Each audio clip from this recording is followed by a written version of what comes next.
नमस्कार दोस्तों, study IQ में आपका स्वागत है।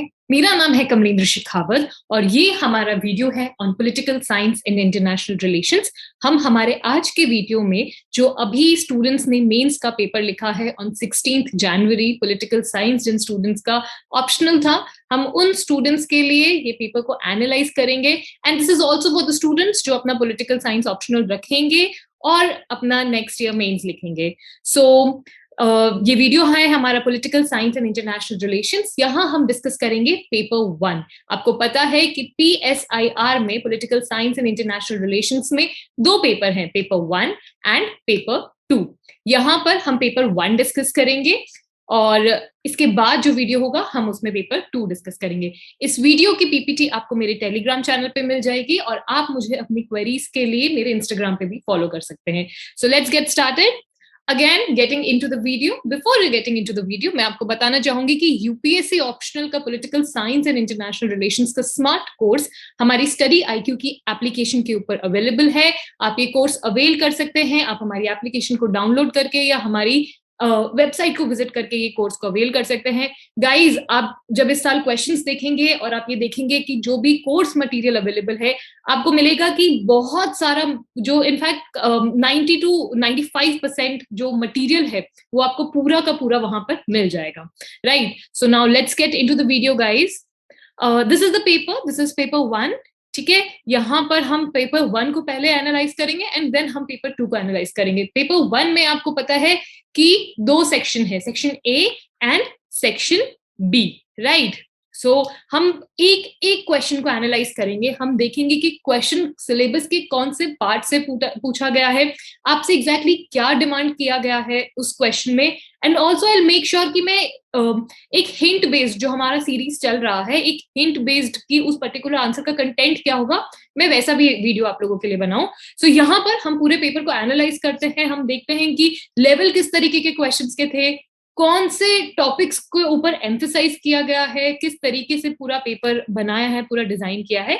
So let's get into the questions now guys. ये एक हम लोगों ने थोड़ा जो भी इस साल क्वेश्चंस आए और हमने सिलेबस के जो भी टॉपिक्स है उन पे देखा कि कौन से सिलेबस से के टॉपिक से कहाँ से क्वेश्चंस का वेटेज ज्यादा है। सो आप देखेंगे कि यहाँ पर आपको पूरा ही हमने पाई चार्ट रेडी किया है। इसमें आपको एग्जैक्टली समझ आ जाएगा कि कितना यूनिट वेटेज दिया गया है एक पर्टिकुलर टॉपिक को। एंड इन फैक्ट जो आइडियोलॉजीज के ऊपर क्वेश्चन है, आप देखेंगे कि उसके ऊपर डायरेक्ट क्वेश्चन नहीं पूछा गया है।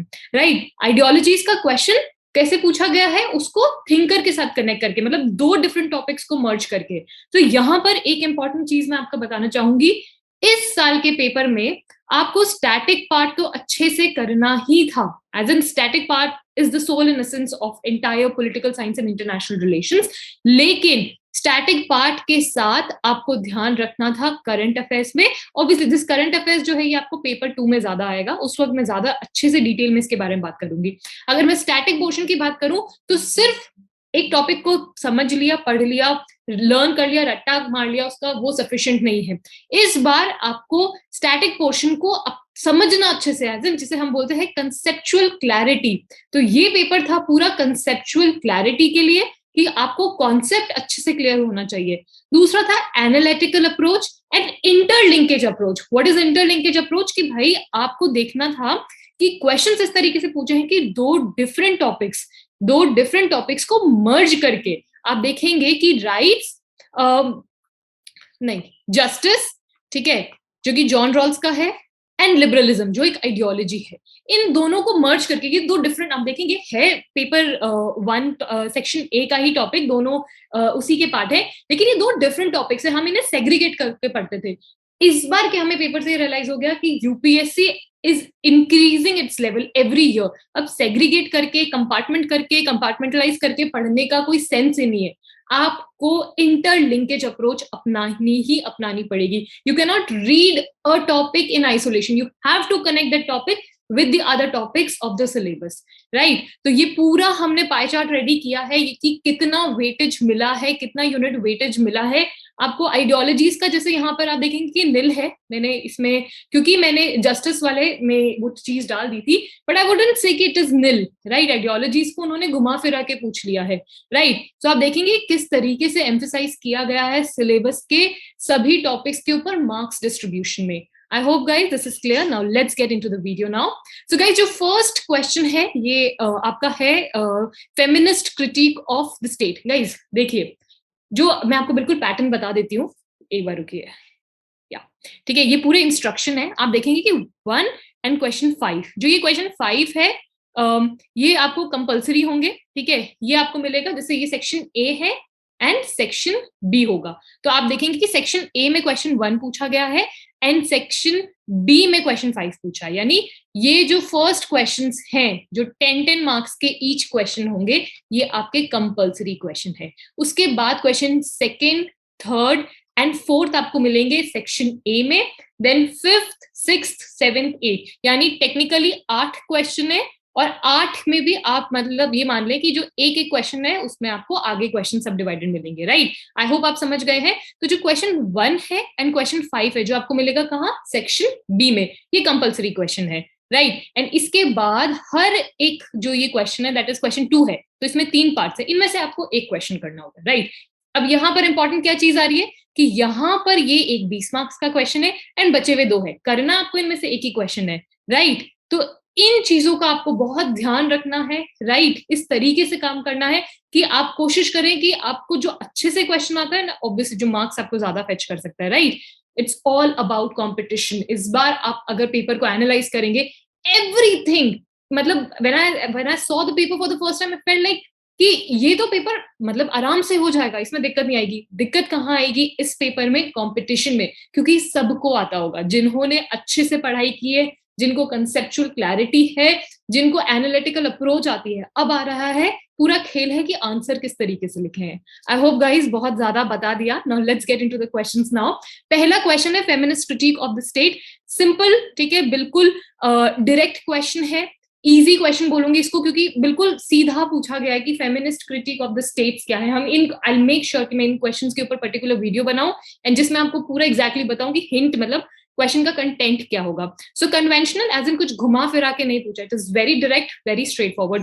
एंड द बेस्ट पार्ट, जो हमने सीरीज लॉन्च की जिसमें हम प्रीवियस ईयर क्वेश्चन डिस्कस कर रहे हैं, आप देखेंगे कि 2016 का ये क्वेश्चन पूछा गया, डिस्कस फेमिनिस्ट थ्योरी। तो अगर बहुत सारे जो बच्चे हैं जिन्होंने सिर्फ प्रीवियस ईयर क्वेश्चन को अच्छे से एनालाइज किया है हर एंगल से, वो तो एटलीस्ट इस क्वेश्चन को कर पाएंगे, राइट? देन जो दूसरा क्वेश्चन है, मतलब पार्ट 1 का ही जो नेक्स्ट क्वेश्चन है वो है अफर्मेटिव एक्शन। अफर्मेटिव एक्शन के ऊपर तो हमने वीडियो में भी डिस्कस किया है, हमारे आप सीरीज देखेंगे जिसमें हम PYQ डिस्कस कर रहे हैं, वहां पर आपको अफर्मेटिव एक्शन के ऊपर क्वेश्चन मिलेगा, राइट? सो ये कहाँ से पूछा गया है? Theory of equality. इक्वालिटी जो हमारा टॉपिक है, ये डायरेक्ट क्वेश्चन वहां से पूछा है।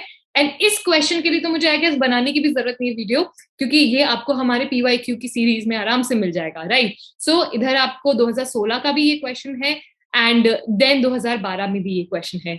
So very easy, I am sure in 2 questions में किसी को प्रॉब्लम नहीं आई होगी। अब यहाँ खेल आएगा कि किसने ज्यादा अच्छे से इन आंसर्स में यहाँ पे आंसर्स लिखे हैं, right? Then equality of outcome as political idea. Now ये क्वेश्चन हम एक तरीके से एक मॉडरेट क्वेश्चन बोलेंगे, क्यों? क्योंकि यहाँ पे इक्वालिटी ऑफ आउटकम की बात की है, that too as a political idea, कि एक पॉलिटिकल आइडिया क्या होगा। So we would keep this question a moderate one, ठीक है? सो यहाँ क्या इंपॉर्टेंट है? कंसेप्चुअल क्लैरिटी होना, ठीक है? So difference between equality of opportunity and equality of outcome 2012 में ये क्वेश्चन पूछा जा चुका है। सो आई एम श्योर आपको इस क्वेश्चन में दिक्कत नहीं आई होगी। यहाँ पर आपको क्या देखना है कि ये पॉलिटिकल आइडिया, यहाँ देखिए, जब compare, I personally like comparative questions. Why? क्योंकि कंटेंट अच्छा मिल जाएगा, एक दूसरे से कंपेयर करना होगा, थोड़ा उसके बारे में लिखो थोड़ा। लेकिन जब सोली किसी एक टॉपिक के ऊपर क्वेश्चन है, वर्ड लिमिट को ऐड करना है, प्लस हमें समझना है कि क्वेश्चन में पूछा क्या गया है। So equality of outcome as a political idea, तो इस चीज का हमें ध्यान रखना है। सिंपल क्वेश्चन, ठीक है? मेजरली इधर आपको कंसेप्चुअल क्लैरिटी की जरूरत है, right? Now tools of legitimation of the state. Now ये मुझे ऑनेस्टली कहूं तो ये मैं इसे ट्रिकी क्वेश्चन बोल सकती हूँ। क्यों? क्योंकि टूल्स ऑफ लेजिटिमाइजेशन जो है ये आप पेपर, अब देखिए मैंने बोला कि आपको इंटरलिंक अप्रोच अपनानी है। ये आप आपके पेपर 1 है, इसमें ऑब्वियसली आपको लेजिटिमाइजेशन, हेजेमनी, इसके ऊपर एक टॉपिक है जिसमें हम लेजिटिमाइजेशन के ऊपर, लेजिटिमेसी के ऊपर क्वेश्चन पढ़ते हैं हम। लेकिन आपको पता है कि कार्ल मार्क्स एंड ग्राम्स्की वो भी लेजिटिमाइजेशन के ऊपर बात करें। सो यहाँ कौन बच्चे अच्छा सा मार्क्स, अच्छे खासे मार्क्स फेच कर गए होंगे जिन्होंने ग्राम्स्की का जो structure of state, civil society के बारे में थोड़ा बहुत लिख दिया हो। ऑब्वियसली टूल ऑफ लेजिटिमाइजेशन जो लेजिटिमेसी से है वो उठा के लिखा है, तो आई एम प्रीटी श्योर सही लिखा है। लेकिन अगर आपने ब्राउनी में ग्राम्स्की और कार्ल मार्क्स को एड्रेस कर दिया, जिन्होंने बताया है कि सिविल सोसाइटी जो है ये एक तरीके से, किस तरीके से एक थ्रेशोल्ड के से काम कर रही है फॉर द स्टेट, सो अगर आपने उस चीज को एड्रेस कर दिया तो आई एम श्योर आप ज्यादा मार्क्स फेच करेंगे जो स्टूडेंट्स जिन्होंने इस चीज को नहीं किया। सो प्रीवियस ईयर क्वेश्चन की बात करूं, examine the conditions that are required for the maintenance of legitimacy, questions को घुमा फिरा के पूछा है, बट यहाँ थोड़ा सा आप देखें तो एनालिटिकल अप्रोच, ये काफी डायरेक्ट है, बट यहाँ कहीं ना कहीं आपको थोड़ी सा एनालिटिकल अप्रोच की जरूरत है। सो थ्योरी ऑफ स्टेट का ये क्वेश्चन है। Then J.S. Mill idea on women suffrage, straight question. जिन्होंने ओपी गाबा पढ़ी है, जो ओपी गाबा पढ़कर गए थे, उनको इस क्वेश्चन को आंसर करने में दिक्कत आई एम श्योर नहीं आई होगी, ठीक है, वहां पर, क्योंकि पूरा एक सेक्शन है जिसमें उन्होंने, जेएस मिल ने विमेन सफरेज के ऊपर बात करी है। So will call this question a conventional question. What are conventional questions? कि बहुत घुमा फिरा के, मतलब यूपीएससी ने बहुत कुछ सरप्राइज नहीं डाल दिया, जैसे हम प्रीवियस ईयर क्वेश्चंस पढ़ते आ रहे हैं, कुछ वैसा सा आया हो। Easy question, I will call it an easy question and direct. Previous year questions women के ऊपर जेएस मिल के आइडियाज पे नहीं पूछा गया, so I couldn't find any question, but yeah very straightforward. जिन्होंने ओपी गाबा पढ़ी है, जेएस मिल के थॉट्स आई एम श्योर आपने पढ़े हैं, सो उसमें दिक्कत नहीं होगी। Now this question, how has Rawls enrich idea of justice and liberalism? मैंने आपको बिल्कुल इनिशियल वीडियो के स्टार्टिंग में इसके बारे में बताया था। यहाँ पर how has Rawls enriched idea of justice. देखिए, हम जब जस्टिस पढ़ते हैं तो रॉल्स हमारे लिए पढ़ना मैंडेटरी है, ठीक है। यहाँ पर आपने देखना है कि यहाँ पर जस्टिस, रॉल्स एंड लिबरलिज्म, ठीक है। सो जस्टिस एंड रॉल्स तो चलिए एक बात होगी, यहाँ पर इंटरलिंक्ड अप्रोच है, तो आपको इस क्वेश्चन को समझना है। How has Rawls enriched idea of justice and liberalism, यानी लिबरलिज्म के अंदर, जो कि कहीं ना कहीं ऐसा माना जाता है कि बहुत मॉडर्न अप्रोच है, बहुत अच्छी अप्रोच है, जस्टिस ज्यादा इंश्योर होता है लिबरलिज्म में, किस तरीके से रॉल्स के आइडियाज में इस कॉन्सेप्ट को और एनरिच किया, किस तरीके से उन्होंने और बढ़ाया। सो यहाँ पर आपको ऑब्वियसली मतलब डिफरेंस थ्योरी वगैरह वो तो पढ़ना ही है, लेकिन 2 स्टेप आगे जाना है, ठीक है। वो मैं आपको बताऊंगी जब हम इसके जब हम क्वेश्चंस को स्पेसिफिकली डिस्कस करेंगे। सो इंटरलिंक्ड अप्रोच, लिबरलिज्म की वैल्यूज एंड रॉल्स ने जो वैल्यूज दी है उनको किस तरीके से एक तरीके से बात करी है उन्होंने, राइट। तो I hope this is clear. So यहाँ पे अप्लाइड फॉर्म में अगेन, क्योंकि उनकी बातें काफी प्रैक्टिकल थी, तो मैंने क्या बताया था आप लोगों को, अगर ध्यान हो तो अप्लाइड क्वेश्चंस किस तरीके होते हैं। देखिए, एक तो फैक्चुअल होते हैं कि भाई बात करिए, थियोरिटिकल बात ज्यादा होती है उसमें, ठीक है, किताब में कोई थ्योरी दी है।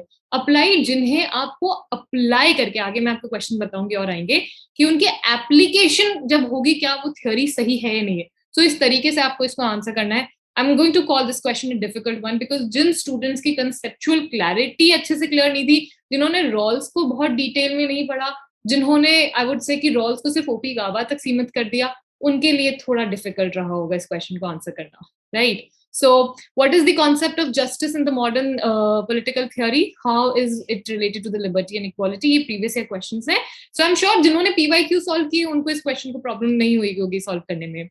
So yeah, this is one of the questions I would say जो real में थोड़ा tricky question था। Now examine the importance. Now this is question 2. अभी इनमें option आता है। So examine the importance of behavioral theory in political science. Very straightforward question, बिल्कुल मुश्किल नहीं है। इसमें आपको पॉलिटिकल थ्योरी, जो बिहेवियरल अप्रोच है उसके बारे में बात करनी है, उसकी इंपॉर्टेंस के बारे में बात करनी है। आपको पता है कि बिहेवियरलिज्म क्यों इमर्ज हुआ था भाई? जब ट्रेडिशनल अप्रोच थी वो बहुत स्टैटिक बन गई थी, कहीं ना कहीं पॉलिटिकल साइंटिस्ट को नेचुरल साइंस के जो साइंटिस्ट थे उनके बराबर का दर्जा नहीं मिल रहा था। तो जो पॉलिटिकल साइंटिस्ट थे, specially American association of political science, उन्होंने सोचा कि why not to make political science a more pragmatic science, so using all the pragmatic ways of studying political science, empirical and different methods, थोड़े applied sciences के जैसे उसको हो सके। So that is why behavioralism start हुआ था। David Easton जो थे उनका बड़ा contribution था इसमें, ठीक है। Then why it declined, again उसमें भी डेविड ईस्टन का ही contribution आएगा। तो what led to its decline? तो आपको I'm sure ये easy रहा होगा, ये ज्यादा कुछ इसमें पूछा नहीं। It's a conventional question, direct, कुछ घुमा फिरा के नहीं पूछा, एंड इजी, ठीक है। प्रीवियस ईयर क्वेश्चंस में भी आपको इसके ऊपर क्वेश्चन मिल जाएंगे। Now can there be a universal conception of human rights? Now मैंने अभी बात की थी अप्लाइड क्वेश्चंस की, ठीक है। अप्लाइड क्वेश्चंस, एक तो क्वेश्चंस होते हैं थ्योरी तक सीमित रह जाते हैं, कुछ क्वेश्चंस आते हैं जिनके हम प्रैक्टिकल यूजेस से आंसर्स लिख सकते हैं। तो this is one of those question. So I wouldn't call this question an easy one, it is a moderate one, but या अगर आपने अच्छे से ह्यूमन राइट्स को पढ़ा है तो यूनिवर्सल अप्रोच इसको, कि भाई इसकी जो यूनिवर्सल जो किस तरीके से एक, नो मैटर आप अमेरिका में हो या आप किसी साउथ अफ्रीकन कंट्री में हो, सेम ह्यूमन राइट्स की बात की गई है। सो इसमें थोड़े आपको अपने आर्ग्यूमेंट्स को देना पड़ेगा कि क्या, देखिए ऑलरेडी थिंकर्स हैं जो बात कर रहे हैं कि universal conception of human rights नहीं होना चाहिए। सो उनको लिखना है एंड साथ में खुद के आर्ग्यूमेंट्स को भी ऐड करना है, right. So again conceptual clarity is important. Previous question 2008 में ये क्वेश्चन पूछा हुआ है, सही। So human rights are the basic moral guarantee that people in all countries and culture possesses simply because they are people, explain the statement। बिल्कुल एक ही तो लगा, थोड़ा बोलते ना शब्दों को अलग कर दिया, बाकी essence of the question is same. Previous year questions are very very important. Please previous year questions को अच्छे से करें। सीरीज जो हम बना रहे हैं, प्लीज उसके क्वेश्चंस को अच्छे से देखें। जिन्होंने हमारी सीरीज के स्टार्टिंग के वीडियोस ही देखे हैं वो आराम से इसको कर सकते हैं पेपर को, तो I am sure. So guys, the next question is explain the Aristotelian view of politics. To what extent do you think it has contributed to the modern day constitutional democracy? Now this question I would call a difficult one, ठीक है भी आप देखें ये 20 marks का question है, ये I would call this question a difficult one। क्यों? क्योंकि यहाँ पर आप देखें, मैंने आपको बताया था अप्लाइड, कुछ क्वेश्चंस होते हैं जो एप्लीकेबल होते हैं, कुछ होते हैं थ्योरेटिकल होते हैं, बेसिकली फैक्ट्स बेस्ड क्वेश्चंस होते हैं। ये क्वेश्चन वो दोनों है। यहाँ पर आपको एक तरीके से एरिस्टोटल के व्यूज क्या थे, वो क्या कहते थे पॉलिटिक्स के ऊपर, वो भी पता होने चाहिए, प्लस उन्होंने किस तरीके से कॉन्ट्रीब्यूट किया है to the modern day constitutional democracy। So यहाँ पर आपको analytical approach, interlink approach, कि democracies की essence वगैरह एक्सेट्रा, ठीक है, ये सब conceptual clarity very important, ठीक है, conceptual clarity बहुत important। So I would call this question a difficult one, ठीक है। So the polis exists by the nature and that it is prior to the individual, ठीक है। सो यहाँ पर Aristotle का व्यू के ऊपर 2002 में क्वेश्चन पूछा गया। So I will call this question in overall a difficult question, ठीक है। मैं इसके ऊपर आई विल मेक श्योर मैं आपको इसके ऊपर एक मॉडल आंसर रेडी करके दूं कि हम कितना इस क्वेश्चन को एड्रेस कर सकते हैं। तो I make sure I will do this for you for sure, ठीक है। So the next question is when the nation becomes devoid of art and learning it invites poverty, ठीक है। सर सैयद अहमद खान की स्टेटमेंट है ये। तो he was a reformer of modern India, he was one of the reformers। so उनको अपन को analyse करना है। easy, I wouldn't call it a difficult question, easy, ठीक है। तो 2013 में भी एक क्वेश्चन पूछा गया है, एक ऐसा ही क्वेश्चन कि भाई Syed Ahmad as a moderniser, ठीक है। तो I don't think so इसमें difficulty आई होगी। Then political ideology is primarily concerned with allocation and utilization of power, ठीक है। Again interlinked approach करनी है। applied form में conceptual clarity is important, ठीक है। जिन्होंने power को पढ़ा है अच्छे से वो समझ पाएंगे कि what does it mean, right? So politics as a power concept, ठीक है, कि भाई politics is all about power। ठीक है. सो आई एम श्योर ये क्वेश्चन भी मतलब I would call it a moderate one. ठीक है, मॉडरेट टू डिफिकल्टी मान लिया. ठीक है. देन fourth question, again ये 20 marks का question है. So do you think that Buddhist traditions have lent greater ethical foundation to the ancient Indian political thought? यहाँ पर तो मेरे को कहीं ना कहीं हिस्ट्री के कॉन्सेप्ट्स भी दिख रहे हैं. So give arguments, but I'm sure Indian political thought जिन्होंने पढ़ा है, जिनका political science कॉलेज ग्रेजुएशन के टाइम भी रहा होगा, उनको दिक्कत नहीं आई होगी इस क्वेश्चन को लेने में. So again यहाँ पर again बुद्धा की जो theories थी, उन्होंने किस तरीके से एंशिएंट इंडियन पॉलिटिकल थॉट को एनरिच किया है, किस तरीके से एक एथिकल फाउंडेशन क्रिएट किया उसके ऊपर. 20 मार्क्स के क्वेश्चन अच्छे पूछे हैं, मतलब नॉट इजी. ठीक है, डिफिकल्ट क्वेश्चन नहीं बोलेंगे. Again conceptional clarity, Buddhist thought and Indian political thought, इनके बारे में होनी अच्छे जरूरी है.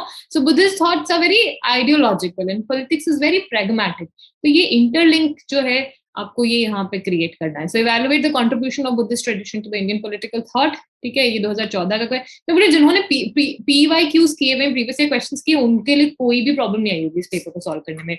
Now right note on Buddhist tradition in Indian political thought. Right.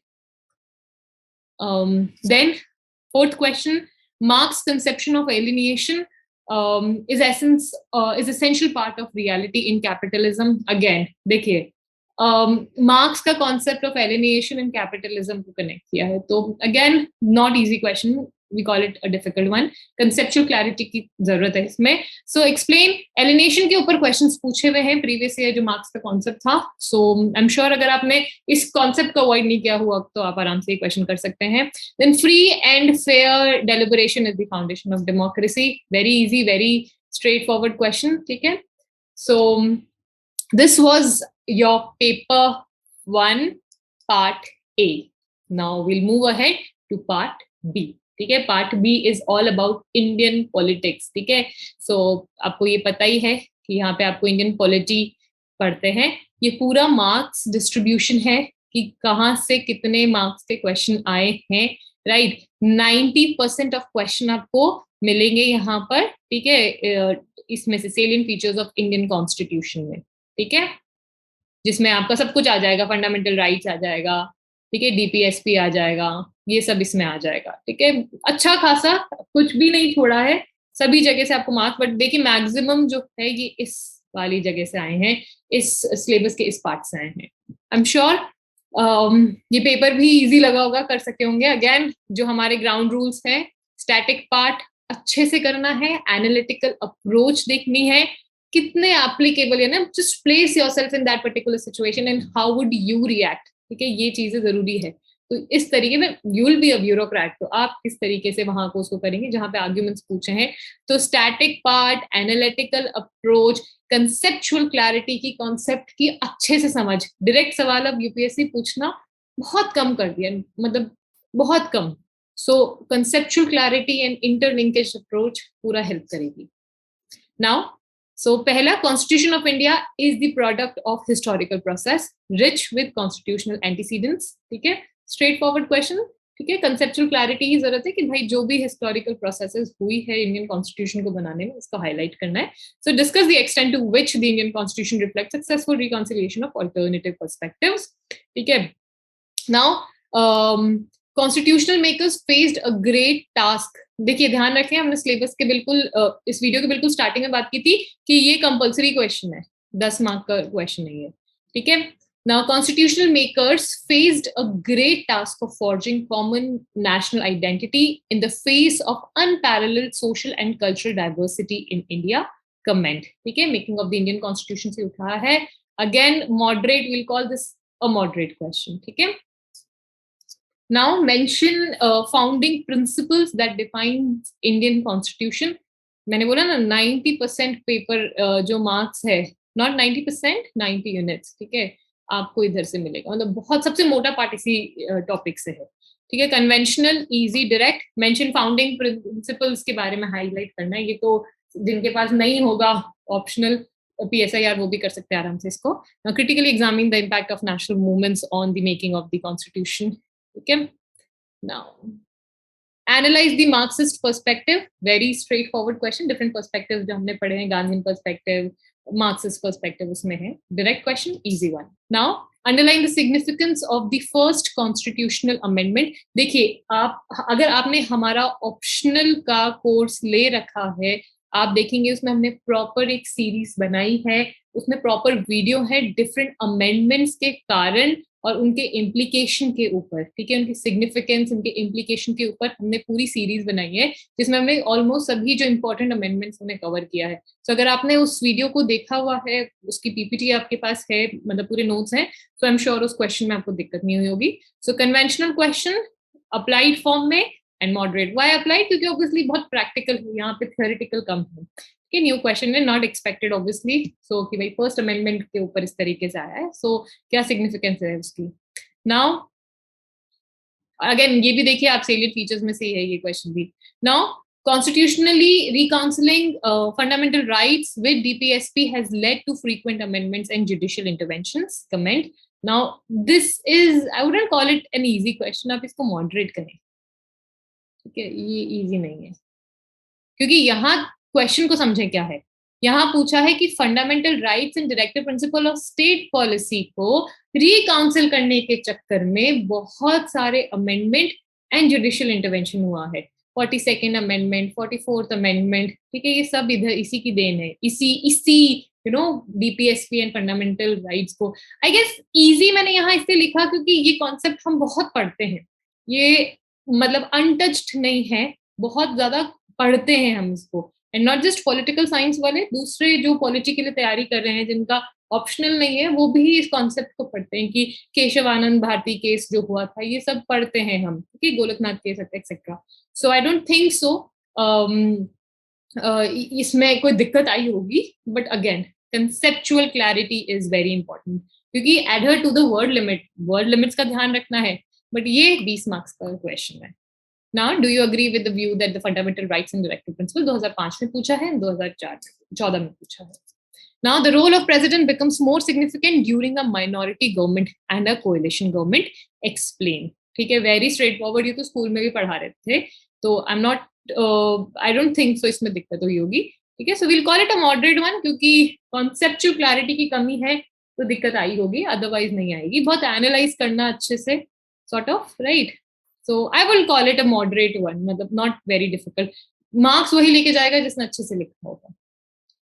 Now, do you think that despite having significant limitation that PRIs have strengthened the process of democratic decentralization?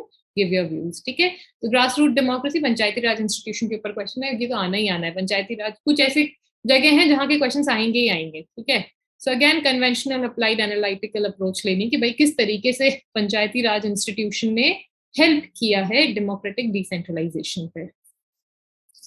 Now, the Indian party system is shaped by complex interaction of federal structure, electoral system, and social cleavages. ठीक है, now this is quite a difficult question. I wouldn't call it an easy question. इसमें बहुत अच्छा खासा conceptual clarity की जरूरत है, अच्छी खासी analytical approach, क्योंकि इसमें बहुत सारी चीजें पूछी कि Indian party system, ठीक है, इसमें किस तरीके से एक फेडरल स्ट्रक्चर, इलेक्टोरल सिस्टम, सब कुछ काम कर रहा है इंडियन पॉलिटिकल पार्टी सिस्टम में, right. So I'll make sure to give you a model answer of these questions. ठीक है, अगेन देखिए जो आपको डिफिकल्ट होगा वो 20 मार्क्स का क्वेश्चन दिख जाएगा. ठीक है, तो जिन बच्चों ने अच्छे से प्रैक्टिस की है उन्होंने यहाँ पे मार्क्स मतलब झंडे गाड़ दिए. Now, do you think that there has been a gradual shift in the basis on which the demands for the creation of the new states have been raised in different regions of India? Federalism के ऊपर question है, moderate question. ठीक है, क्योंकि पूरे topic आपको सीधे सीधे आपके सिलेबस में गिवन है. आई डोंट थिंक सो इनमें दिक्कत आई होगी. Now what explains India's modest improvement in social development outcome even as the rate of growth has accelerated since the reforms? ठीक है, again planning and economic development के ऊपर क्वेश्चन है, एनालिटिकल अप्रोच की जरूरत है. ठीक है, प्रीवियस ईयर क्वेश्चन मिलता जुलता पूछा हुआ है. Now the success of electoral democracy can partially be attributed to the status and role of the Election Commission of India. ठीक है, एक statutory body Election Commission, उसके ऊपर क्वेश्चन है, डायरेक्ट है कि भाई जो सक्सेस ऑफ इलेक्टोरल डेमोक्रेसी है, ठीक है, कहीं ना कहीं इलेक्शन कमीशन को उसको क्रेडिट देना बनता है यहाँ पे. सो कहीं ना कहीं इलेक्शन कमीशन के अचीवमेंट्स को हाईलाइट करना है, right. Now examine the evolution of jurisdiction of supreme court of India as a constitutional court, ठीक है। इसको आप मॉडरेट टू डिफिकल्टी माने, ठीक है। Examine the evolution of jurisdiction of supreme court of India as a constitutional court, ठीक है। तो कॉन्स्टिट्यूशनल कोर्ट के जैसे सुप्रीम कोर्ट कैसे बढ़ा है, पूरा प्रोसेस में उसको हाईलाइट करना है। तो द बेसिक स्ट्रक्चर डॉक्ट्रिन, कहीं ना कहीं बोला जाता है ना कि भाई सुप्रीम कोर्ट जो है, जुडिशरी जो है, वो कहीं ना कहीं कॉन्स्टिट्यूशन को प्रोटेक्ट कर रही है। तो यहाँ पर आपको वो चीज हाईलाइट करनी कि किस तरीके से जब भी one wing that is executive या फिर जो आपको पता है कि भाई 3 विंग्स होते हैं, तो जब जब अपनी पावर को, वो बैलेंस ऑफ पावर एसेंस है, तो जब जब एक ऑर्गन ने अपनी पावर को एक्सीड करने की कोशिश की है, दूसरे की पावर से को सप्रेस करने की कोशिश की है, तो कहीं ना कहीं एक तरीके से अपने आप को कॉन्स्टिट्यूशन से ऊपर रखने की कोशिश की, तब सुप्रीम कोर्ट ने इंटरवीन किया है। जो पहले हमने क्वेश्चन बात की ना कि भाई फंडामेंटल राइट्स एंड डीपीएसपी जो है, वो किस तरीके से जितनी बार इनको रिकाउंसिल करना किया, सुप्रीम कोर्ट को इंटरवीन करना पड़ा है, तो कहीं ना कहीं वो सारे एग्जांपल्स भी आप इसमें कोट कर सकते हैं, right. Now examine how caste as a social category is also becoming a political category. Now यहाँ पे जो कास्ट बेस्ड वोट्स मांगा जाता है एक्सेट्रा, उसके ऊपर ये पूरा क्वेश्चन है, ठीक है। मोर एनालिटिकल एंड अप्लाइड कि हो क्या रहा है, आप इसमें एग्जाम्पल्स कोट करें, ठीक है। Now thank you so much for joining us. आप हमें इन नंबर पे कॉन्टैक्ट कर सकते हैं।